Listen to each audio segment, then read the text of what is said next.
آقا علیہ السلام کی سیرت کے صحیح عالم ہوتے تھے. دیکھو یہ ہفتے میں نے تمہیں بتایا تھا قرآن کی آیات پڑھی تھی کہ مقتدائے مطلق دنیا میں اگر کوئی ہے تو ہمارا نبی ہے، اور اللہ نے جس کی سیرت کی دعوت دی ہے تو وہ ہمارے نبی کی سیرت ہے.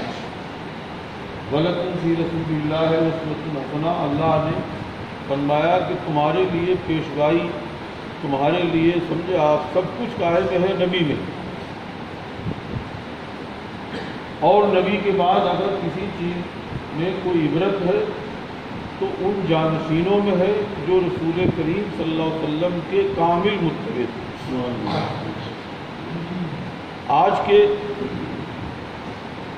ہمیشہ ایک بات کو ذہن میں رکھیں، کسی بھی شخصیت جب تک کہ وہ رسول کریم صلی اللہ علیہ وسلم کی مکمل وارث نہ ہو، ظاہر کے اعتبار سے بھی باطن کے اعتبار سے بھی، جب تک انسان کے اخلاق ہمارے نبی کے اخلاق کے مطابق نہ ہو، اس کے اعمال ہمارے نبی کے اعمال کے مطابق نہ ہو، اس کی باتیں ہمارے نبی کی باتوں کے مطابق نہ ہو، تب تک اسے صحیح معنی میں کامل مقتدی نہیں قرار دیا جا سکتا. عبداللہ ابن مسعود رضی اللہ عنہ کی حدیث ارشاد مشکات میں بھی نقل کیا. حضرت عبداللہ ابن مسعود رضی اللہ عنہ کیا فرماتے ہیں، جسے پیروی کرنی ہے تو ان کی کرے جو دنیا سے جا چکے، یعنی صحابہ. وہ فرماتے تھے کہ جو لوگ زندہ ہیں ان میں فتنے سے امن نہیں ہے، کبھی بھی بہک سکتے ہیں.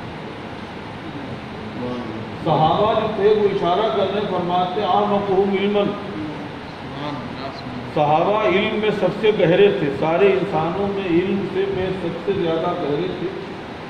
حضور رسول کریم صلی اللہ علیہ وسلم کی اتباع میں سب سے کامل تھے. وہ اقلہم تکلفاً، صحابہ تکلف میں بہت تھوڑے تھے، وہ کبھی تکلف نہیں کرتے. علامہ اقبال نے اسی لیے کہا تھا، سمجھے آپ، بہت اچھا شعر انہوں نے کہا تھا، کاجتہاد عالمان کم نظر اقتدا بررفتنا محفوظ تر. وہ اپنے زمانے کے لحاظ سے کہتے ہیں کہ آج کے کم نظر عالموں کے سمجھے آپ اجتہاد سے بہتر ہے کہ ہم پیروی ان کی کریں کہ جو دنیا سے جا چکے، کیونکہ وہ نائبین سچے جو رسول کریم صلی اللہ علیہ وسلم کے ظاہر و باطن میں متبع تھے، جنہوں نے آقا علیہ السلام کے ظاہر سے بھی حصہ پایا تھا، باطن میں بھی حصہ پایا تھا. تو وہ جو دنیا سے جا چکے، اب ان کے اوپر کوئی فتنے کا خوف نہیں، ان کے بہکنے کا کوئی خوف نہیں ہے، ان کے بگڑنے کا کوئی خوف نہیں ہے. ان کی سیرت کامل ہو چکی، مکمل ہو چکی، وہ دنیا سے جا چکے، اب کوئی ان میں ڈر نہیں رہا. آج کے زندہ لوگ ہیں، نہ تو ان کے اندر وہ کمالات ہیں، نہ وہ اتباع ہے، نہ وہ ظاہر و باطن کی جامعیت ہے. دوسرے آج کوئی اطمینان نہیں ہے کہ انسان کب تک کیا ہے. صبح حدیث شریف میں ہے کہ آدمی مومن ہوگا شام کو کافر ہو جائے گا، شام کو مومن ہوگا صبح کو کافر ہو جائے گا. انسان جب تک زندہ رہتا ہے آخری سانس تک احتمال رہتا ہے، ہو سکتا ہے یہ نوٹوں کے چکر میں دین بدل دے، ہو سکتا ہے کوئی شیطان بھربا اس کے اوپر کامیاب ہو جائے، اس کے عمل خراب ہو جائے. آنکھوں نے نروں کو ایسوں کو دیکھا ہے کہ جو پہلے سنی تھے بعد میں وہابی ہو گئے. ہمیں آپ کو ہماری پیشوائی کے لیے اللہ نے ہمیں کسی کو محتاج نہیں رکھا. رسول کریم صلی اللہ علیہ وآلہ وسلم کی کتاب زندگی ہمارے آپ کے سامنے بالکل کھلی ہوئی ہے. آقا علیہ السلام کی سیرت میں عبرت ہی عبرت. اس کے بعد اگر عملی شکل تفصیلات اگر آپ کو دیکھنا ہے عملاً تو رسول کریم صلی اللہ علیہ وسلم کے سچے جانشینوں کی سیرت کے اندر آپ مطالعہ کریں. میرے بچوں، آج آپ دیکھتے ہیں کہ مدرسوں میں چار دیواری میں کوئی اخلاق اچھے کرنے والا نہیں ہے.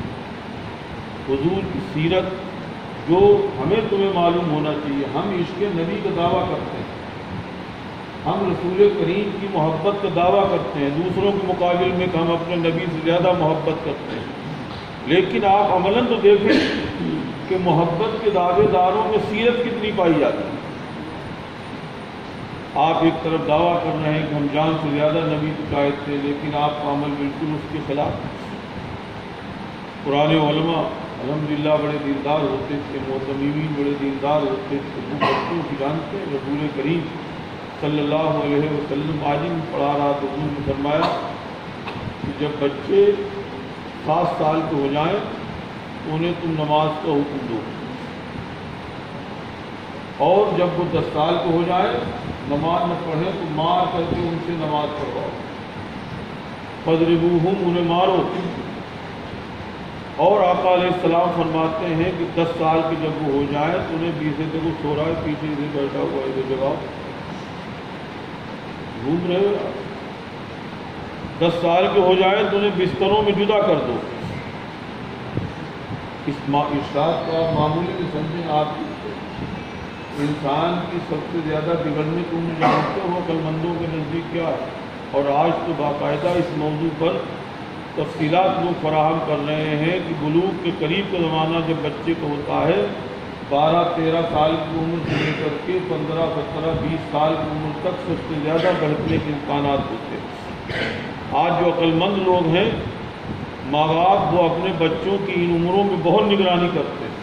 آپ اکثر دیکھیں کہ جتنے بہکتے ہیں، حرام کاریوں میں مبتلا ہوتے ہیں، ناجائز عشق و محبت کے جو اسیر ہوتے ہیں، آپ دیکھیں زیادہ تر بھڑکنے والے، بہکنے والے ثواب کو اسی عمر میں ملیں گے۔ یہ عمر بہت بچانے کی ہوتی ہے۔ سرور کائنات صلی اللہ علیہ وسلم نے ہمیں تمہیں تعلیم کیا دے دی؟ بخاری شریف کی حدیث ہے، کل مولود یولد علی الفطرۃ فابواہ یحودانہ او یمجسانہ او ینصرانہ او یمجسانہ۔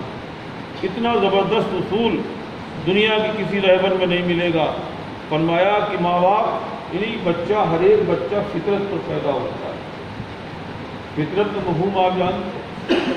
فطرت کا مطلب یہاں سمجھ لیجئے کہ اتنا صاف دل ہوتا ہے۔ علماء فرماتے ہیں کہ اس کے اندر پیدائشی طور پر اسلام کو، ایمان کو، اعمال کو قبول کرنے کی صلاحیت ہوتی ہے۔ اگر خارجی آلائشیں، گندگیاں دل کو گندا نہ کریں تو بچے کا دل ایمان و اعمال کی طرف جائے گا۔ فرماتے ہیں اس کے ماں باپ اسے یہودی بنا دیں، نصرانی بنا دیتے ہیں، مجوسی بنا دیتے ہیں۔ یہی حالات سمجھ لیجیے اساتذہ کا۔ آج گھروں میں تو ماں باپ عالم رہے نہیں، وہ مدرسوں میں بچوں کو چھوڑ جاتے ہیں۔ اب ماں باپ کے کام کوئی انجام دے سکتا ہے تو مدرسوں میں اساتذہ دے سکتے ہیں۔ ماں باپ تو چھٹی پا گئے، وہ اپنے بچے کو چھوڑ گئے یہاں، اب تمہیں سنبھالنے والا کون ہے؟ مدرسے کے معتمد، مدرسے کا اساتذہ۔ یہ ان کی ذمہ داری ہوتی ہے کہ وہ تمہاری تربیت بچپن سے ایسی کریں جیسے ہمارے نبی چاہتے۔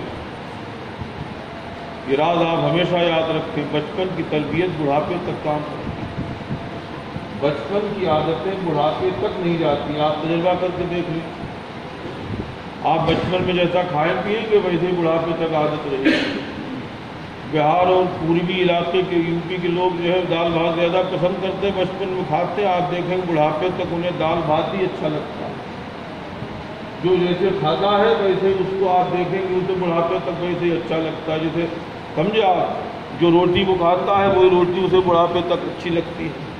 تو کچھ ایسا سسٹم ہے یہ کہ بچپن میں جو بھی ذہن و دماغ میں بٹھا دیا جائے، بچپن میں جیسی عادتیں بنا دی جائیں، کھانے کے معاملے میں، بیٹھنے کے معاملے میں، اٹھنے کے معاملے میں، سونے کے معاملے میں، جاگنے کے معاملے میں، جیسا نظام بچپن میں بنا دیا جائے اور ان کو ڈسپلن ان کا ایسا کر دیا جائے اور اس ایک نظام کو ان کو صحیح پابند بنا دیا جائے، تو آپ دیکھیں گے وہ بچے جہاں رہیں گے اسی نظام کے تحت رہیں گے، اسی نظام کے ساتھ رہیں گے۔ یہ تربیت کا بہت بڑا اصول ہے، اور اگر آج مدارس کے اندر یہ اپنا لیا جائے تو آپ دیکھیں گے اللہ کے فضل سے ہزاروں رہبر دنیا میں پیدا ہو جائیں۔ یہ تجربے کی بات ہے۔ تمہارا یہ بچپن ہے، ابھی تمہاری نوعمری ہے، اس دل کو سنبھالنے کی ضرورت ہے، تمہارے اعضاء کو سنبھالنے کی ضرورت ہے، تمہیں بدنگاہیوں سے بچانے کی ضرورت ہے، تمہیں غیبتوں سے بچانے کی ضرورت ہے، تمہیں چغلیوں سے بچانے کی ضرورت ہے، یہ مدرسے کی چہار دیواری میں تمہیں آپسی نفرتوں سے بچانے کی ضرورت ہے، تمہیں آپسی جھگڑوں سے بچانے کی ضرورت ہے، تمہارے دل سے تعصبات نکالنے کی ضرورت ہے کہ تمہارے دل میں نہ تو پیری مریدی کا تعصب ہو، نہ تمہارے دل میں صوبائی تعصب ہو، نہ تمہارے دل میں کوئی ضلعی تعصب ہو، نہ تمہارے دلوں کے اندر برادرانہ کوئی تعصب ہو۔ یہ برادرانہ تعصبات، یہ مشربی تعصبات، یہ صوبائی تعصبات، یہ ایسے ہوتے ہیں دور جاہلیت میں، اس کی آپ مثالیں دیکھیں، یہ چیزیں جلدی دل کی رگوں سے نکلتی نہیں۔ ایک عقل مند مربی جانتا ہے کہ کون سی کمی کیسی ہوتی ہے اور اس کمی کو کیسے ظاہر کیا جا سکتا ہے۔ یہ برادرانہ عصبیتیں آج بڑے بڑے علماء میں پائی جاتی ہیں۔ یہ برادرانہ تعصبات، یہ برادری کے لگاؤ آپ دیکھیں گے بڑے بڑوں کے اندر یہ نمک موجود ہے، کہیں نہ کہیں جس کا اثر ظاہر ہو جاتا ہے۔ آج برادرانہ عصبیتوں کے نتیجہ ہے کہ آدمی اپنی برادری کے آدمی کو چنتا ہے۔ ایک برادری کا آدمی دوسری مسجد خالی ہوتی ہے تو اپنے برادری کا آدمی کو امام بنانے کی کوشش کرتا ہے، وہ اپنے برادری کا آدمی کو چاہتا ہے کہ ہم اسے سپورٹ کرے، وہ اپنے برادری کا آدمی کو محبت کرتا ہے۔ آپ دیکھتے ہیں قرآن بالکل اس کے خلاف، نبی علیہ السلام بالکل اس کے خلاف۔ فتح مکہ کے بعد رسول کریم صلی اللہ علیہ وسلم نے سمجھا کعبۃ المکرمہ کے دروازے کے سامنے کھڑے ہو کر کے روایتوں میں خطبہ نقل کیا گیا۔ آقا علیہ السلام نے فرمایا کہ دور جاہلیت کی ساری رسمیں آج ہماری پیر کے نیچے، آپ ان کو ہم رونتے ہیں۔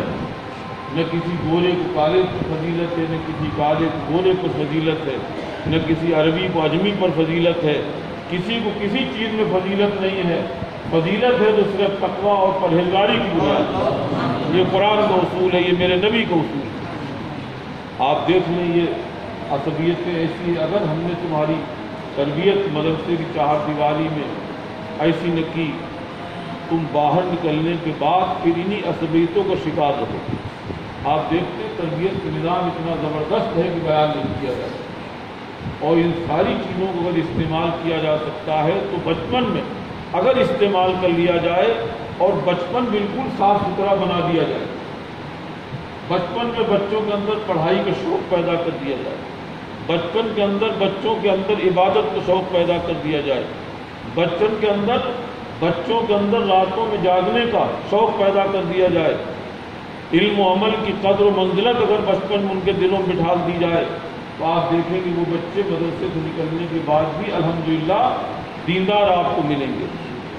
مدرسے کے اندر بچپن میں اگر ان کی فکر کو اعلیٰ بنایا جائے، بچپن میں ان کی فکر کو نہایت بلند بنا دیا جائے تو آپ دیکھیں گے یہ فکر ان کی آگے چل کے ان کو بہت بڑا مفکر بنا دیتی ہے۔ رسول کریم صلی اللہ علیہ وآلہ وسلم جانتے ہیں آپ، ایک ایک منٹ حیات طیبہ کا آپ پڑھتے چلے جائیں، حضور صلی اللہ علیہ وسلم نے ضائع نہیں ہونے دیا۔ آپ فرماتے تھے کہ اللہ تعالیٰ جس بندے کو 60 سال کی عمر دے دے تو وہ بندہ قیامت کے دن عذر نہیں کر سکتا اللہ کی بارگاہ میں کہ اللہ ہمیں کمالات حاصل کرنے کا موقع نہیں ملا۔ یعنی آپ دیکھ رہے ہیں کہ 60 سال کی عمر شریف میرے نبی کی 63 برس عمر ہوئی، اس 63 برس میں ان کمالات کو آپ نے حاصل کر لیا کہ سارے کمالات لوگوں کے ایک طرف اور ہمارے نبی کے کمالات ایک طرف، اور وہ ایک طرف کے کمالات سب کے کمالات پر بھاری۔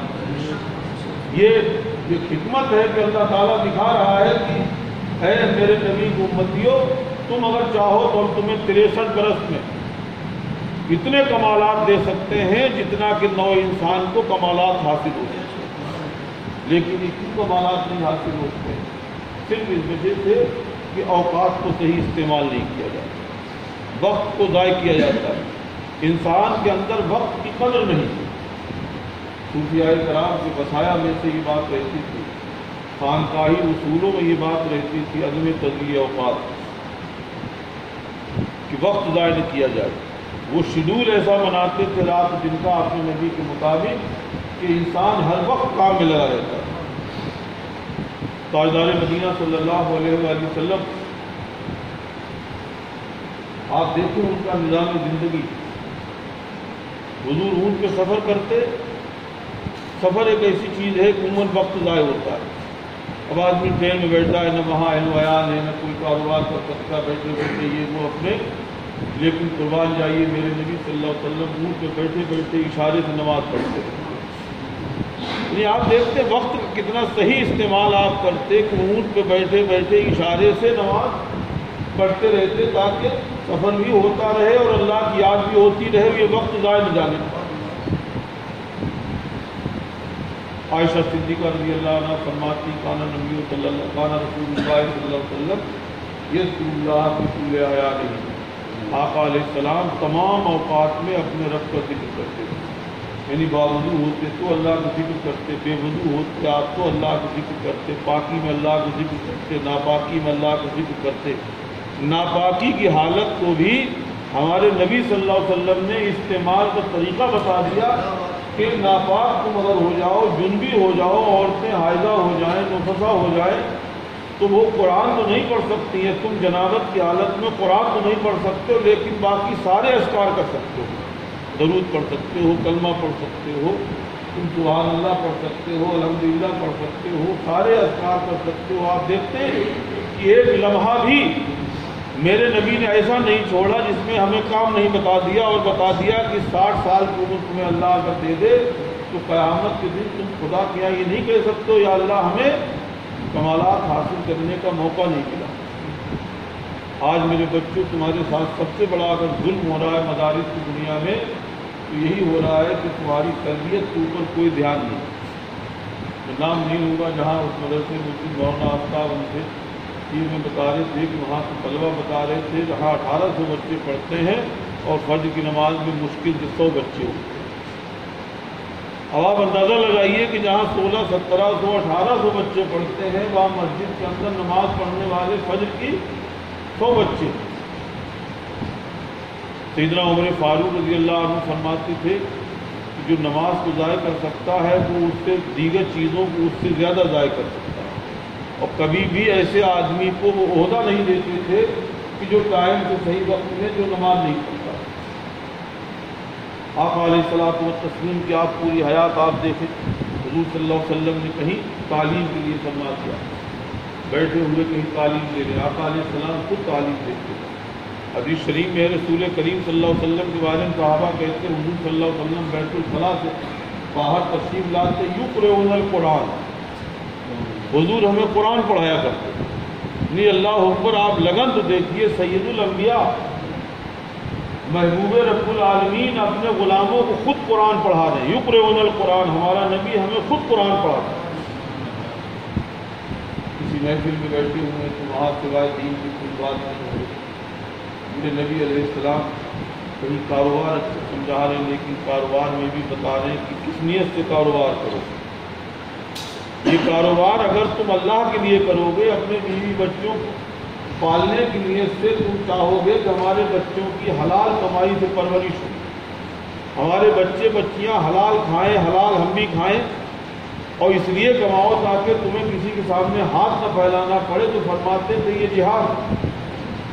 اب آپ دیکھ رہے ہیں یہی دو چیزیں، یا تو ذکر یا پھر بدن سے کام. صوفیاء نے کیا اصول اپنایا؟ تن بکار دل بیار. دل اللہ کے ساتھ ہو، رسول اللہ کے ساتھ ہو، زبان ذکر اللہ میں مصروف ہو، اور تمہارا بدن جو تمہیں دنیاوی کام کرنا ہے تو تم بدن سے کرو. زبان سے تمہیں کام نہیں کرنا ہے، دل سے کام نہیں کرنا ہے. دل میں یاد الہی موجود ہونی چاہیے، زبان میں تمہارے ذکر اللہ ہونا چاہیے. کاروبار کو قدم رکھنے سے پہلے تم اچھی نیت کر لو تاکہ تمہارا وہ دنیا کمانا بھی عبادت کرتا. اللہ اکبر. رسول کریم صلی اللہ علیہ وسلم نے جانتے راتوں کو جاگنے کو ہمیں تمہیں نظام بتا دیا. کانا یکرہ النوم قبلہا والحدیث بعدہا. میرے نبی فرماتے، میرے نبی کے صحابہ فرماتے حضور کے کیا تھا کہ مغرب کے بعد عشاء سے پہلے سونا ناپسند رکھتے تھے اور عشاء کے بعد آپ گفتگو کرنا ناپسند رکھتے تھے. یہ دنیا کی باتوں کو آپ، تجارت کی باتیں، کسی ٹائپ کی باتیں دین سے ہٹ کے، دینی باتوں کو چھوڑ کے حضور علیہ السلام عشاء کے بعد کوئی بھی بات پسند نہیں کرتے. حضرت سیدنا شاہ غلام علی دہلوی رضی اللہ عنہ دہلی میں تھا، درگاہ ابو خیر ان کا آستانہ ہے، مزار مقدس ہے پچھلی قبر کے پاس۔ اللہ اکبر۔ فرماتے ہیں کہ ایک دفعہ مجھے مغرب بعد نیند آ گئی، میں بہت تھکا ہوا تھا، تو رسول کریم صلی اللہ علیہ وآلہ وسلم نے مجھے بہت ڈانٹا کہ تم مغرب بعد کیوں سو گئے؟ اور فرماتے ہیں کہ مجھے مکاشفے میں بعید بتائی گئی کہ مغرب بعد سونا عشاء سے پہلے سونے کی سزا ہے۔ آپ دیکھیں عشاء کے بعد مغرب بعد نیند کا ایک طریقہ ہے، نیند کا سسٹم ہے۔ رات میں نیند آتی ہے تو عموماً 3-4 گھنٹے تک ایسی نیند آتی ہے کہ انسان کی جلدی آنکھ نہیں کھلتی۔ آپ مغرب بعد سوئیں گے تو مغرب بعد سونے والے کبھی بھی عشاء کی نماز جماعت سے نہیں پڑھ پاتے۔ تھوڑی دیر سونے پر مغرب و عشاء کے درمیان اتنا وقفہ ہی نہیں ہوتا، وہ اٹھیں گے بھی تو ایسا خمار سر میں ان کے چھایا ہوا ہوگا کہ وہ نماز قاعدے سے پڑھی نہیں سکتے۔ اس کے بعد رسول کریم صلی اللہ علیہ وسلم کے بارے میں حدیث میں ارشاد آپ سو جاتے اور آدھی رات جب ہو جاتی تو آقا علیہ السلام جاگ جاتے، تہائی رات آپ پھر اللہ کی عبادت کرتے، تہجد پڑھتے، اٹھنے کے بعد آپ پورے آل عمران کی آخری آیتیں تلاوت فرماتے۔ آپ حدیث شریف میں ہے حضور صلی اللہ علیہ وسلم صحابہ سے فرماتے احب الصلاۃ الی اللہ ہے صلاۃ داؤد، اللہ کو سب سے زیادہ محبوب نماز کس کی ہے؟ داؤد کی نماز۔ تہجد کے بارے میں کہ وہ آدھی رات تک سوتے، آدھی رات کے بعد تہائی رات جاگتے، اس کے بعد انام و ثلث ہو تہائی رات پہ جاگتے، یعنی رات کے 3 حصوں میں بانٹ لیتے، آدھی رات پہلے سوتے، اس کے بعد تہائی رات جاگتے، اس کے بعد چھٹا حصہ پھر سوتے، اس طریقے سے پوری رات گزر جاتی۔ مشائخ نے کیا فرمایا؟ من طلب العلا، آخری بات، سحر اللیالی، جو چاہتا ہے کہ ہمیں بلندیاں حاصل ہوں، دنیا میں جو چاہتا ہے اس کو بلند رتبہ حاصل ہو، بڑا مقام حاصل ہو، دنیا میں وہ چاہتا ہے کہ ہمیں بہت بڑی عزت کے مقام حاصل ہو، ہمیں کمالات حاصل ہوں، تو فرماتے ہیں اسی کو حاصل ہوگا جو راتوں کو جاگے گا۔ من طلب العلا، جس نے بلندیاں طلب کی، سحر اللیالی، وہ راتوں کو جاگا۔ بڑے بڑے جتنے ائمہ ہوئے آپ پڑھ ڈالیں پوری تاریخ، جیسے تھے ہمارے امام اعظم ابو حنیفہ رضی اللہ عنہ کے بارے میں کہ رات بھر عشاء تک سارے کاموں سے فارغ ہو جاتے، اس کے بعد مصروف عبادت ہو جاتے۔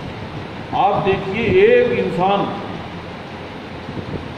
دن میں شاگردوں کو پڑھا رہا ہے، اس زمانے کی پڑھائی اس زمانے کی پڑھائی کوئی نسبت ہی نہیں، وہاں کتابیں سامنے نہیں رکھی جاتی، وہاں علمی تقریریں ہوتی تھیں، 1,000 شاگرد امام اعظم کے سامنے بیٹھے ہوتے، امام اعظم کوئی جزیہ چھیڑتے، فقہ بیان کر دیتے، کوئی مسئلہ ہوتا یہ ہو سکتا، یہ ہو سکتا، یہ ہو سکتا، اس میں کون سی صورت جائز ہے کون سی ناجائز ہے، آپ شاگردوں کو فرما دیتے، اس کے متعلق حدیثیں تلاش کر کے لاؤ۔ امام ابو یوسف فرماتے ہیں کہ میں کبھی کبھی پورے کوفہ کے محدثین کی بارگاہوں میں جاتا، تلاش کرتا، اور میں کوئی حدیث تلاش کر کے لاتا، میں دل میں بڑا خوش ہوتا کہ میں نے فلاں شیخ کے متعلق حدیث حضور کی سن لی ہے، آج ہمارے امام اعظم خوش ہو جائیں گے۔ تو فرماتے ہیں کہ جب میں امام اعظم کی بارگاہ میں پڑھنا شروع کرتا تو فرماتے مجھے معلوم، اور آپ پڑھ کے سنا دیتے ہو، فرماتے کہ کوفہ کے محدثین کے پاس جو کچھ علم ہے وہ مجھے سب معلوم۔ کہ آپ دیکھو علم کا یہ عالم، پوری رات جاگتے، صبح کو درسگاہ لگتی، دن کے اندر ظہر کی نماز کے بعد یا ظہر سے پہلے مطبخ کے سوکھے ٹکڑے یا باسی ٹکڑے امام اعظم کھا کر کے تھوڑی دیر آرام فرما لیتے، طلبا کو تازی روٹیاں کھلاتے تھے، اور خود جو ہے باسی ٹکڑے کھا کر کے پانی پی کر کے اللہ کا شکر ادا کرتے، سبحان اللہ۔ اور اس کے بعد جو ہے وہ ایسے لوگ ہوتے ہیں حضور کے بعد جن کی سیرت ہمارے آپ کے لیے مشعل راہ ہے، کیسے عظیم لوگ تھے، اللہ اکبر۔ سیدنا امام اعظم ابو حنیفہ رضی اللہ عنہ ایک دفعہ جا رہے تھے، کئی لوگ ساتھ میں تھے، سامنے ایک شخص آتا ہوا دکھا اور اس نے ایسے سر اٹھا کے آپ کو دیکھا، وہ راستہ گھوم گیا۔ امام اعظم جلدی جلدی چلے اور اسے بلوایا، اس سے آپ نے فرمایا کہ تم سیدھے راستے پر آ رہے تھے، تم نے مجھے دیکھا، تم نے راستہ بدل دیا، ایسا یہ لڑکا ادھر منہ کیے کیوں بیٹھا ہے، ادھر منہ کیے کیوں بیٹھے ہو، بات ادھر ہو رہی ادھر کیا ہو رہا ہے، تم کیسے یار اتنی عمر ہو کر کے بدتمیز آدمی ہو۔ تو اتنی تمیز نہیں کہ ہمیں دوسرے وقت منہ پر کدھر کرنا چاہیے؟ پاگل ہو کیا؟ فرمایا کہ تم نے راستہ کیوں بدل دیا؟ وہ شخص کہنے لگا حضور میرے اوپر آپ کے 1000 دینار قرضہ، میں نے اتنے وعدے کر لیے تھے اور آج مجھے اتنے مہینے ہو گئے میں نہیں دے پایا غریبی کی وجہ سے. میں نے آپ کو آتا ہوا دیکھا، میں نے سوچا کہ آپ اپنا قرضہ نہ مانگ دیں، اس لیے میں نے راستہ بدل دیا. اللہ اکبر. امام اعظم فرماتے تم نے ہماری وجہ جتنی تکلیف اٹھائی، جا ہم نے تجھے اپنا قرضہ معاف کر دیا. سبحان اللہ. فرمایا کہ میری وجہ سے تجھے اتنی تکلیف ہوئی تو ہمیں معاف کر دیا. یہ وہ تھے اعلیٰ سیرت کے لوگ، رات رات پر جاگے. جتنے پرکے ہوئے ہیں ہمارے آپ کے بڑے ہوئے ہیں سب دیکھ لو، پوری رات جاگ کر کے انہوں نے وقت گزار دیا. من طلب العلا سحر اللیالی، جو بلندیاں جس نے طلب کی وہ راتوں گزارا. اعلیٰ حضرت رحمۃ اللہ علیہ کورس کا مہینہ آ گیا، مجدد صاحب کورس کا مہینہ آ گیا. کئی مجددین کا انتقال اسی مہینے ہوا سفر میں. 22 رجب کو 13ویں صدی کے عظیم ترین مجدد سیدنا عطا غلام علی دہلوی رضی اللہ عنہ کو وصال ہوا. 22 سفر 25 سفر کو اعلیٰ حضرت کو وصال ہوا. 28 سفر کو مجدد صاحب کو وصال ہوا. اس سفر میں عجیب حضور صلی اللہ علیہ وسلم کی بیماری بھی، اس کے متعلق تو لوگوں نے بہت کچھ داستانیں بھی لکھی ہیں سفر کے تعلق سے، لیکن بہرحال اس کو علماء نے منع کیا. لیکن بہرحال کچھ نہ کچھ اس سفر میں ایسا حضور صلی اللہ علیہ وسلم کی بیماری کی شدت کی یا بیماری کا آغاز زیادہ ہوا تو اسی مہینے کے اندر ہوا. امام اہل سنت رحمۃ اللہ علیہ جب زمانے ان کا طالب علمی تھا تو پڑھنے بیٹھ جاتے. چراغ اس زمانے میں کوئی لائٹ نہیں تھی، ایسی بہترین روشنیاں نہیں تھی، پنکھے نہیں تھے، چراغ جلتے تھے، آپ پڑھتے تھے. زیادہ رات ہو جاتی تو آپ کے ماں باپ خفا ہونے لگتے. احمد رضا تم اتنا جاگ رہے ہو، آنکھیں دکھنے لگیں گی، بیمار پڑ جاؤ، وہ ہے سو جاؤ. تو آپ جو کتاب دیکھتے ہوتے تھے وہاں پر نشانی رکھ کر کے کتاب بند کر دیتے، چراغ کو بجھا دیتے تاکہ ماں باپ خوش ہو جائے اور آنکھ بند کر کے لیٹ جاتے. اور آنکھ بند کیے ہوئے لیٹے لیٹے آپ جاگتے رہتے اور جب دیکھتے کہ ماں باپ سو گئے تو آپ چپ کے اٹھتے، چراغ جلاتے اور پھر پڑھنے کے لیے بیٹھ جاتے. آپ دیکھ رہے کسی بزرگ کی آپ سیرت پڑھیں گے کہ انہوں نے یہ ہمارا دیکھو وہ آج کیا ہے کہ سب سے بڑا مسئلہ جو ہو گیا ہے وہ پیٹ بھرنے کو ہو گیا. ہر انسان کھانے کے معاملے میں ایسا ہو گیا ہے کہ جب تک ایک لقمے کی بھی گنجائش رہتی ہے اس کے پیٹ کے اندر تب تک وہ کھاتا رہتا ہے. اب ناشتہ نہیں رہا. ورنہ پرانے زمانے میں ہم لوگ پڑھتے تھے، ہمارے اساتذہ کہتے تھے ناشتہ بقدر بادام نہ کہ بقدر گودام. پھر ناشتہ تو بقدر بادام ہوتا ہے نہ کہ بقدر گودام. پورا آپ نے پیٹ بھر دیا، گودام بھر لی پیٹ کی، تو یہ ناشتہ تھوڑا ہوا، یہ تو کھانا ہوگا. آج کسی کو ناشتے پر بٹھا دیجئے وہ پیٹ بھر کے ہی کھا لے گا، اسے کہے گا ناشتہ. ارے بھائی ناشتہ کہاں ہوا، یہ تو کھانا ہو گیا. پھر دوپہر کو بھی پیٹ بھر رہا ہے، پھر شام کو بھی کوئی پیٹ بھر رہا. آپ دیکھیں کہ سب سے زیادہ کھانا جو ہے آج انسان کے اوقات کی ذات کے طور پہ کھانے کے بعد پیٹ پورا بھرنے کے بعد یہ ہو ہی نہیں سکتا ہے کہ آدمی بغیر لیٹے رہ جائے. اسے سستی آئے گی، بدن میں کاہلی آئے گی. کل معین بھائی کے سامنے پرسوں والے دن بہت آئی ایس افسر رہے انصار احمد صاحب، صبح کی بات چل رہی، بڑی اچھی بات کرنے لگے. مجھے حضور کی حکمت یاد آئی سبحان اللہ کہ وہ بتانے لگے کہ وہ ایک شوگر کوئی مرض نہیں ہے، یہ شوگر کیوں بنتی ہے. وہ بتانے لگے کہ یہ جو پیٹ جو ہوتا ہے بھوک لگتی ہے تو وہ ہے جسم جو ہے وہ انرجی مانگتا ہے، طاقت مانگتا ہے. تو کھانا آپ ایک مناسب مقدار میں کھائیں گے تو پیٹ بدن کو جتنی انرجی کی ضرورت ہے اتنی ہی اگر انرجی بدن کو ملے گی تو بدن صحیح رہے گا. اور اس سے زیادہ اگر انرجی پہنچ گئی تو وہ زائد جو چیز ہوتی ہے وہ جمع ہونے لگتی ہے. اور فرماتے وہی وہ بتا رہے تھے کہ وہی چیز جو ہے وہ شوگر، جسے شوگر کہتے ہیں وہی چیز شوگر میں تبدیل ہو جاتی ہے. اس کی وجہ سے انہوں نے بتایا، اپنے اعتبار سے مجھے الفاظ یاد نہیں رہے. کہنے لگے 3 ٹائم کے بجائے آدمی تھوڑا کھائے، 4 دفعے کھا لے تھوڑی چیز، اس سے بدن کی تربیت صحیح ہوتی ہے، امراض سے محفوظ ہوتا. آپ دیکھیں کہ معدہ ہی وہ ہے. حضور صلی اللہ علیہ وسلم فرماتے ہیں کہ سب سے بری چیز یعنی آپ نے فرمایا سبحان اللہ، مجھے حدیث یاد آ گئی، میرے آقا علیہ السلام فرماتے ہیں میدے سے زیادہ کوئی برا برتن نہیں ہے جو بھرا گیا ہو گندگی، یعنی سب سے بری چیز، سب سے برا برتن جو ہے وہ کون ہے؟ میدا۔ اس سے زیادہ جو میدے کو سب سے زیادہ بھرتا ہے، فرماتے ہیں کوئی برتن اس سے زیادہ برا نہیں بھرا جاتا۔ آج ہم تمہاری بیماریاں جب ہم کھا لیں گے پیٹ بھر کے تو ہمیں نیند آنی ہے، ہمیں لیٹنا ہی، ہمیں سستی ہونی، ہمارا پیٹ بڑھنا ہی، ہمارا جسم ہلکا ہوگا ہی۔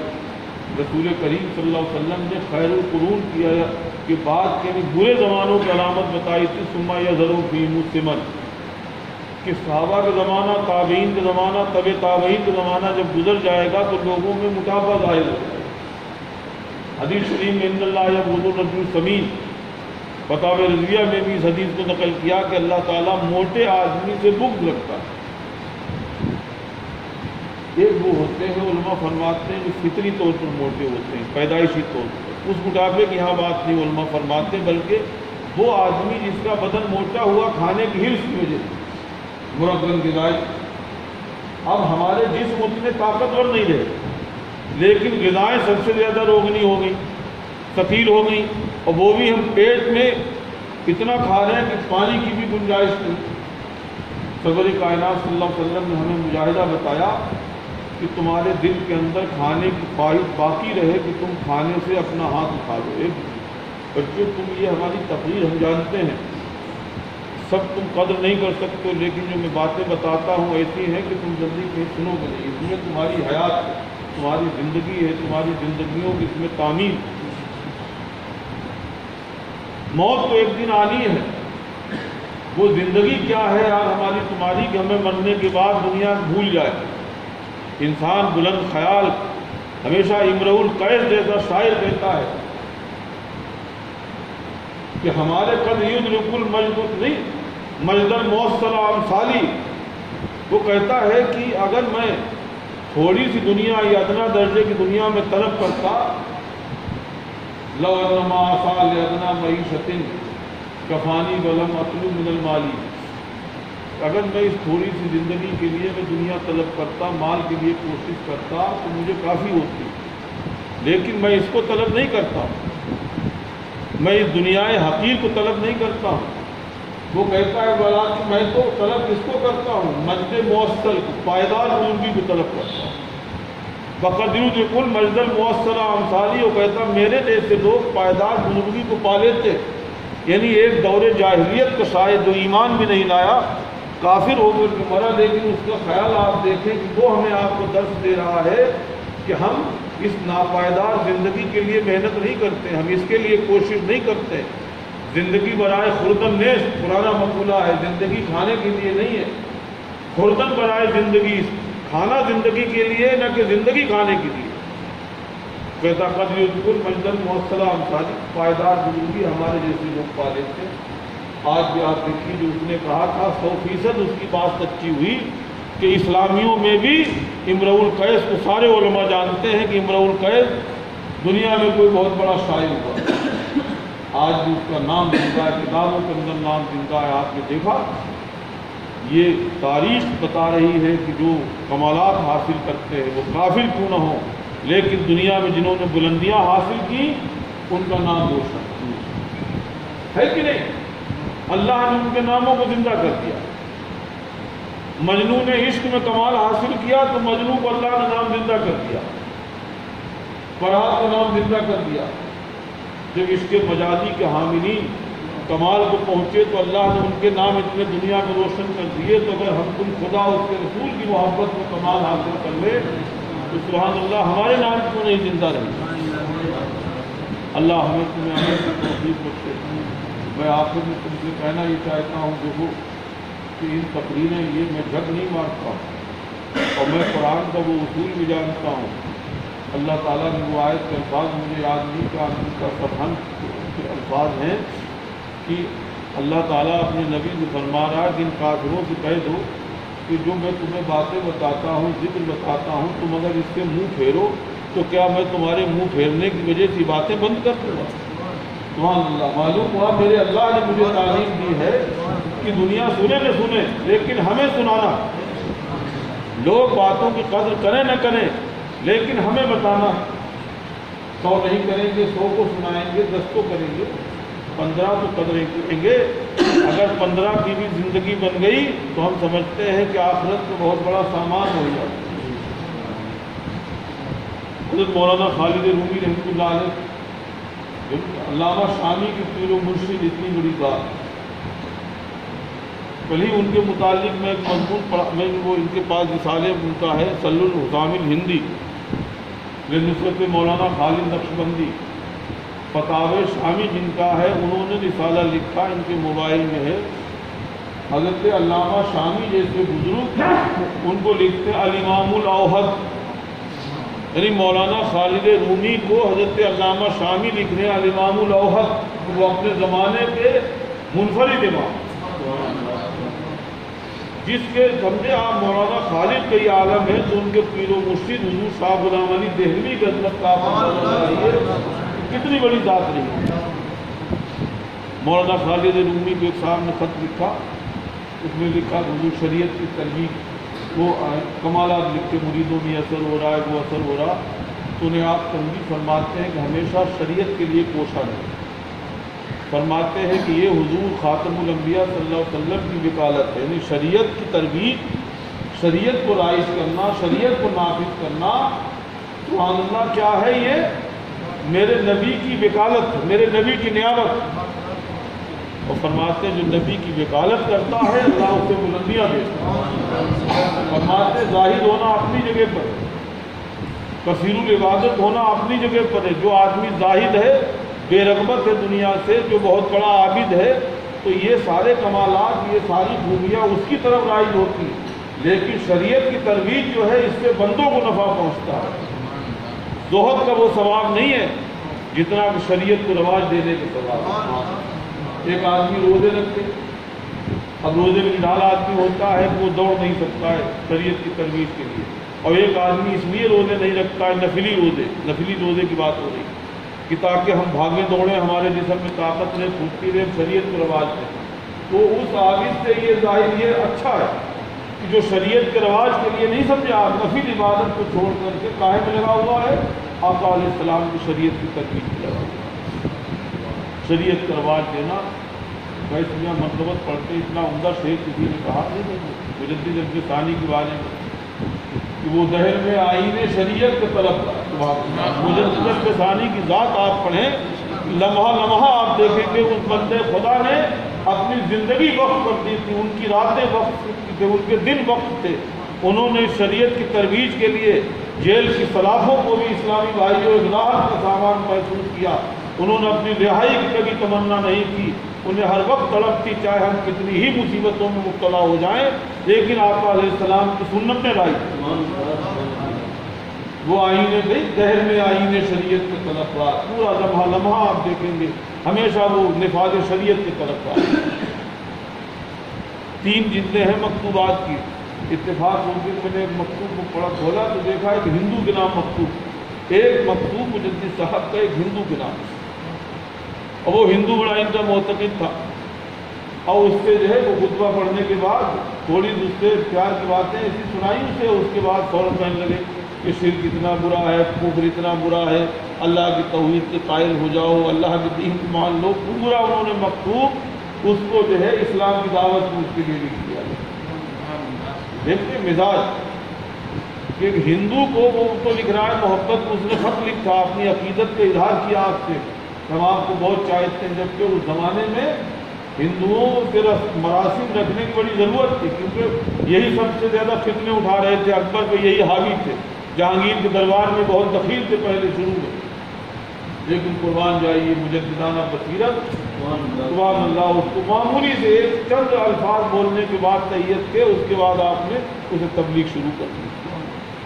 میرے بچوں، اللہ تعالیٰ ہمیں تمہیں جذبہ دے، ہمیں تمہیں توفیق دے، ہم نیت کر لیں، ہم چاہتے ہیں کہ جامعۃ الاحمدیہ کی فضا میں تمہارے ذہن بلند ہوں، تمہاری فکریں بلند ہوں، تمہاری زندگی کا آئین اچھا بن جائے، تم بچپن سے اچھے بن جاؤ، تم علم میں محنت کرو، تم راتوں کا اپنا ایک نظام بناؤ۔ یہ موبائل تمہاری زندگی کے لیے ناسور ہے، ڈھیر نعتیں بھی نعتیں ہر وقت نہیں سنی جاتی یہ نظام تم اپنا دیکھو، ہفتے میں نعتیں سنو، روز ہر وقت نعتیں سنو گے موبائلوں پر تو تم پڑھو گے کیسے؟ ادھر ادھر مولویوں کی تم تقریریں سنو گے، جلسوں میں جاؤ گے، پھر راتوں میں جاؤ گے، دن میں یہاں سو گے، پڑھو گے کیسے؟ یہ جلسے تمہیں نجات نہیں دے سکتے، نہ جلسوں کے ذریعے سے تمہیں بلندیاں حاصل ہو سکتی۔ پڑھنے والے جلسوں کی طرف رغبت نہیں کرتے، پڑھنے والے ایروں غیروں کی تقریروں کی طرف رغبت نہیں کرتے، پڑھنے والے سبحان اللہ ہر وقت اپنے تحصیل کمالات میں لگے رہتے ہیں۔ وہ جانتے ہیں کہ ہم کتاب پڑھ کر کے جو علم حاصل کر سکتے ہیں وہ رات بھر کے جلسوں میں نہیں حاصل کر سکتے۔ ایک گھنٹے میں اگر آدمی صحیح مطالعہ کرے صحیح کتاب کا، جو کچھ حاصل کر سکتا ہے وہ رات بھر کے جلسے میں آج کے مقرروں سے نہیں حاصل کر سکتا۔ وقت کی قدر کرو، میرے نبی علیہ السلام نے ہمیں تمہیں وقت کی قدر کرنا سکھایا۔ ہم تو تڑپتے ہیں ڈھیر عمریں ہو جائیں، یہ ہو جائے وہ ہو جائے، لیکن رسول کریم کی حیات دیکھو، انہوں نے کبھی عمر طلب نہیں کی۔ آج کا انسان ایسا ہے کہ بڑھاپے پر جھریاں لٹک گئی، اعضاء میں نقاہت طاری ہو گئی، چلے نہیں چکتا، سانس پھول نہیں، لیکن پھر بھی وہ اپنے آپ کو بچانے کے لیے لاکھوں روپے خرچ کرنے کے لیے تیار ہے۔ لیکن سبحان اللہ میرے نبی اللہ اکبر 7-9 بیویاں موجود، آپ کی بیٹی حضرت فاطمہ موجود، چھوٹے چھوٹے امام حسن امام حسین موجود جن کو آپ اتنا چاہتے تھے، حضرت عائشہ جیسی بیوی حبیب و محبوب رب العالمین کہلاتی ہیں، سبحان اللہ 18 سال کی صرف عمر، اس کے علاوہ 8 بیویاں اور، لیکن حضرت عائشہ کہتی ہیں کہ رسول کریم صلی اللہ علیہ وسلم کا سر مبارک میرے ہاتھوں میں تھا، میں اسے لگائی ہوئی تھی سینے سے، آواز آئی الرفیق الاعلیٰ الرفیق الاعلیٰ، فرماتی میں سمجھ گئی۔ حضور فرمایا کرتے تھے کہ موت کے وقت ہر نبی کو اجازت دی جاتی ہے کہ وہ دنیا میں رہے چاہے آخرت اختیار کر لیں۔ تو جب حضور نے الرفیق الاعلیٰ کہا تو ہم سمجھ گئے کہ حضور ہمیں نہیں پسند کر رہے، اب حضور ہمارے ساتھ نہیں رہنا چاہتے بلکہ رفیق اعلیٰ کے ساتھ رہنا چاہتے، اللہ کے ساتھ رہنا چاہتے ہیں۔ آپ دیکھیں جس کی 18 سال کی بیوی اتنی چہیتی اتنی لاڈلی، اللہ اکبر، حضرت ابوبکر صدیق کے سلوک میں آپ بیان فرماتے تھے کہ ابوبکر نے یہ سلوک ہمارے ساتھ کیا کہ انہوں نے اپنی نوعمر لڑکی ہم کو دے دی۔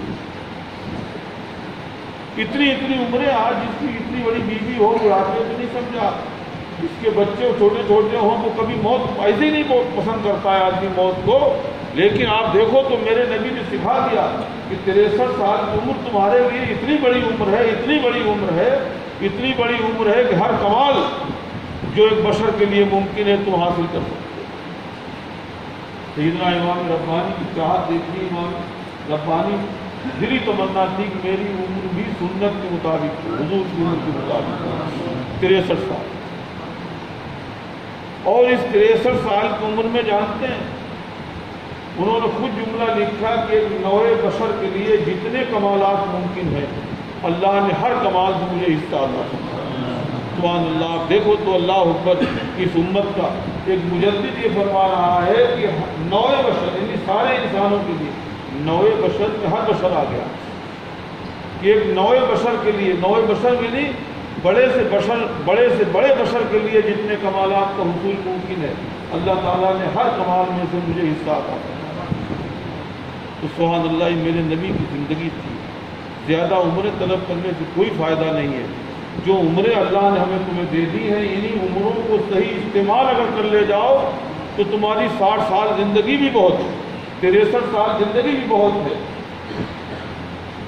یہ زندگی بھی انسان کے لیے کبھی بھی آپ دیکھیں کامیابی کا سبب نہیں ہے۔ بات آپ ہماری سمجھے۔ آخر میں کہنا چاہتا ہوں کہ دیکھو سفر کا مہینہ ہے، اساتذہ تیاری تمہاری کرا رہے ہیں، امتحان تمہارا سر پہ ہے، میں تمہیں بالکل بتا رہا ہوں، یقینی بات میں تجربہ کر لو، تمہارے پاس علم ہوگا، تمہارے پاس عمل ہوگا، دنیا تمہارے سامنے ہاتھ باندھے کھڑی رہے گی، تمہاری تعظیم کرے گی، تمہاری تقدیم کرے گی، تمہیں لوگ ہاتھوں ہاتھ لیں گے، تمہاری دعوتوں میں فخر کریں گے، تمہیں اپنے گھروں میں بلانا فخر کریں گے۔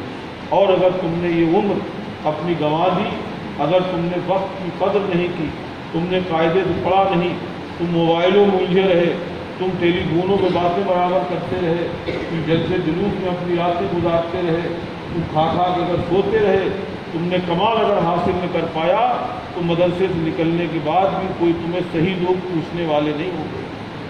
اگر اپنے اندر ہے تو سب دنیا پوچھتی، اور اگر اپنے اندر کمال نہیں ہے تو کوئی قدر کرنے والا نہیں۔ آپ زندگی کی قدر کریں۔ آپ نے دیکھا کبھی بھی الجامعۃ الاحمدیہ میں آپ کے سامنے میں پیری مریدی کی باتیں ہوتی ہیں، الجامعۃ الاحمدیہ میں کسی سنی عالم کی برائی کی بات ہوتی ہے، الجامعۃ الاحمدیہ کی آپ قدر کریں۔ الجامعۃ الاحمدیہ میں آپ کی جتنی اچھی ذہن سازی کی جاتی ہے، پورے ہندوستان میں آپ کوئی مدرسہ ایسا نہیں پائیں گے جہاں آپ کی ایسی ذہن سازی کی جاتی ہے۔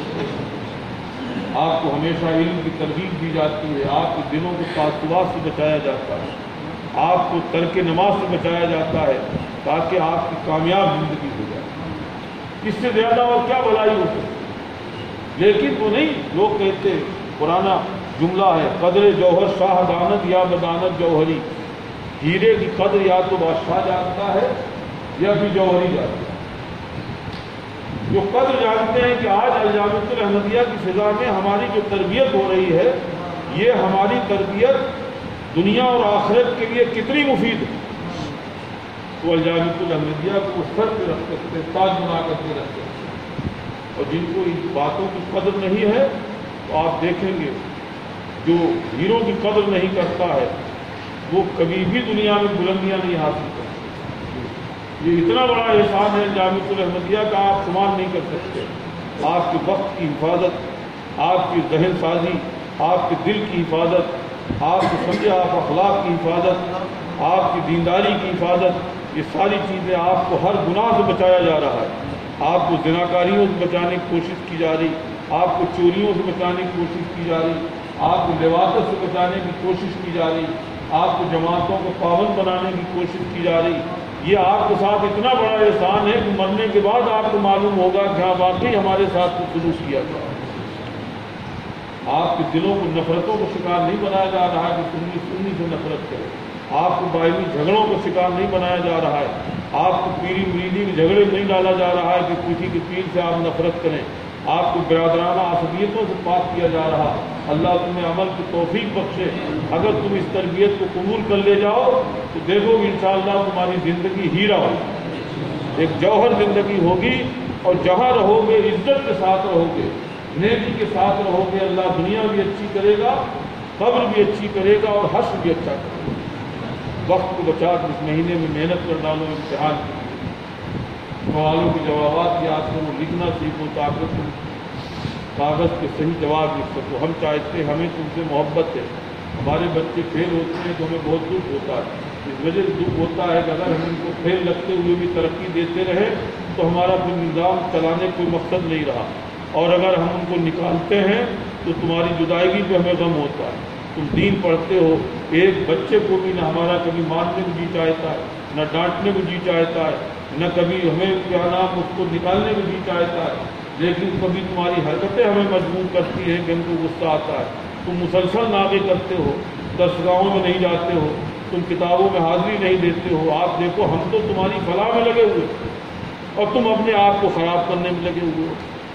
چھٹی ایک دن کی ہوتی ہے، تم 10 دن کی اپنے آپ چھٹی کر لیتے ہو۔ بقرعید کے گئے ہوئے ابھی بھی کچھ بچے اپنے آمدے بھی نہیں آئے، محرم کے گئے ہوئے بچے ابھی کچھ نہیں آئے، ابھی آگے تو ہمارے سنیوں کے ہر مہینے میں کوئی نہ کوئی پروگرام لگے ہوئے، سمجھے آپ۔ وہ مہینہ بقرعید کا آیا وہ تو چلو سب کے ہوتا ہے، لیکن اس کے بعد پھر آ گیا محرم۔ اب وہ صاحب محرم، اب بتائیے محرم میں کوئی چھٹی کی چیز، لیکن محرم کی چھٹی ہو گئی۔ محرم کی 2 دن کی چھٹی اس لیے ہوتی تاکہ آپ روزہ رکھ سکیں، لیکن روزہ تو کوئی نہیں رکھتا ہے۔ 2 دن کی چھٹی 10 دن کی تم کر لیتے ہو۔ اب یہ سفر کا مہینہ آ گیا تھا، اس میں عرس لگے ہوئے ہیں، اب عرس میں 2 دن کی چھٹی ہے، تمہیں فکر نہیں، تم 8 دن کی چھٹی اپنے آپ کر لو گے امتحان سر کے۔ آگے ربیع الاول آ گیا، پھر اس کی چھٹی، اس کے بعد 11ویں مہینہ آ گیا، اس کی چھٹی، پھر مدار صاحب کا مہینہ آ گیا صاحب، اس کی چھٹی، پھر اس کے بعد اونٹوں کا مہینہ آ جاتا ہے، جماعت الاخرا میں شیر پور کا میلہ ہے، اس کی چھٹی، اس کے بعد مدار صاحب کو کیا نام آ گیا صاحب جو کیا نام کنڈے۔ اب کنڈوں کی کوئی چھٹی ہوتی بتائیے آپ، اتنی چھٹیاں لگی ہوئی ہیں، یہ بتاؤ ہر مہینے میں تمہاری چھٹی نہیں ہے تو چھٹی ہے تو چھٹی تم نے اپنے آپ چھٹیاں مقرر کر لی، مدرسے نہیں مقرر کی، تم اپنے آپ ہی چھٹی کر لیتے، چھٹی برسوں ہے، تم آج ہی چلے جاؤ گے۔ میرے بچوں یہ کیا ہو رہا ہے؟ تم گھر جا کے کیا کر لیتے ہو؟ آخری بتاؤ، عمر کو ضائع کرنے کے علاوہ کیا ہے؟ تم گھر جاتے ہو ہمارا کھانا بچتا ہے، ہمیں تو خوش ہونا چاہیے، لیکن ہم خوش نہیں ہوتے، ہم دکھی ہوتے ہیں کہ تم تو اپنی زندگی کے ساتھ کھلواڑ کر رہے ہو، تمہارے نوعمر ہو، تمہیں تجربہ نہیں ہے، تمہیں شعور زندگی نہیں ہے، تمہیں اپنی حیات کی قدر نہیں معلوم ہے۔ میری ان نصیحتوں کو یاد رکھو، ان باتوں کو یاد رکھو، تم اگر اپنے اوقات صحیح استعمال کر جاؤ سنت کے مطابق، انشاءاللہ دیکھنا تم بہت کامیاب انسان بن جاؤ۔ ہمیں تم چاہتے ہیں تم کامیاب ہو جاؤ تاکہ ہم تم مل کر کے دنیا میں ایک انقلاب اسلامی لے آئیں، شریعت کی ترویج کا ایک بڑا انقلاب لے آئیں۔ اللہ ہمیں تمہیں عمل کی توفیق کرتے، تم تیار ہو، رات دن آپ پڑھیے، 24 گھنٹے میں اہل علم چاہے دنیا ہو چاہے دیندار، 6 گھنٹے سے زیادہ انسان کا سونا بیماری ہے۔ 24 گھنٹے میں 6 گھنٹے، 18 گھنٹے ہمیں آپ کو ملتے ہیں محنت کے لیے، اس میں ہمیں آپ کو نماز بھی پڑھنی ہے۔ اللہ کا شکر ہے اتنے گھنٹے ملتے ہیں کہ اگر ہم کو محنت کر لیں تو خدا کے فضل سے جانے کیا سے کیا مل جائے۔ اللہم ربنا آتنا فی الدنیا حسنۃ وفی الآخرۃ حسنۃ وقنا عذاب النار۔ مولا کریم پیارے حبیب صلی اللہ علیہ وسلم کی سب کو فیض، حضور کی فیض سے ہمیں وقت کی قدر کرنے کی سعادت عطا فرما، اضاعت عمر سے ہماری حفاظت فرما، اضاعت وقت سے ہماری حفاظت فرما۔ یا اللہ تو کریم ہے، ہم پر کرم فرما، یا اللہ تو رحیم ہے، ہم پر رحم فرما، ہمارے دلوں کو بدل دے، ہماری بری عادتیں ہم سے دور کر دے، دنیا اور دنیا کی طرف میلان ہمارا ختم کر دے، ناجائز عشق و محبت سے ہمیں پناہ عطا فرما، بد نگاہیوں سے ہمیں پناہ عطا فرما، لایانی باتوں لایانی کاموں سے یا اللہ ہمیں پناہ عطا فرما۔ اے میرے اللہ تو ہمارے حال پر رحم فرما دے، تو چاہے تو یا اللہ ہم سب کی جنت کر، یا اللہ تو ہمیں برباد نہ فرما، ہمیں مفسدین میں سے نہ بنا، ہمیں مصلحین میں سے بنا، یا اللہ تو ہمیں اپنے حبیب علیہ السلام کا دیوانہ بنا، یا اللہ ہمیں احسانات کا شکر ادا کرنے کی سعادت عطا فرما، ہمیں اپنی زندگی کے لمحات کی قدر کرنے کی توفیق عطا فرما۔ اے مولا کریم تجھ سے کرم کی بھیک مانگتے میرے اللہ تو رحم فرما دے، الجامع الاحمدیہ کے امام ربانی کے نام و نسبت کا صدقہ عطا فرما، الجامع الاحمدیہ کے امام ربانی کے صدقے میں بلندیاں عطا فرما، یا اللہ اس کو مرکز صلح بنا، مرکز اے اللہ علماء بنا، اے اللہ داعیوں مبلغوں کے اسے مرکز بنا، ظاہر و باطن کے اسے مرکز بنا، الجامع الاحمدیہ کی فضاؤں کو ہر بات سموم کے معمول میں رکھ، ہر فتنے سے معمول میں رکھ، ہر فساد سے معمول میں رکھ، یا اللہ اس میں ہمیشہ کامل مربی پیدا فرما، اے اللہ اعلیٰ ذہن بندے پیدا فرما، اس کو چلانے والے اعلیٰ فکر بندے ہمیشہ عطا فرما، یا اللہ مخلص بندے عطا فرما۔ مولا کریم تو ہمارے ساتھ وہ کر جس میں ہماری دنیا بھی بھلی ہو آخرت بھی بھلی ہو۔ ان اللہ وملائکتہ یصلون علی النبی یا ایھا الذین آمنوا صلوا علیہ وسلموا تسلیما، اللہم صل علی سیدنا مولانا محمد وبارک وسلم، صلاۃ و سلام علیک یا رسول اللہ، جنت میں واپسی ہو یا اللہ، لا الہ الا اللہ۔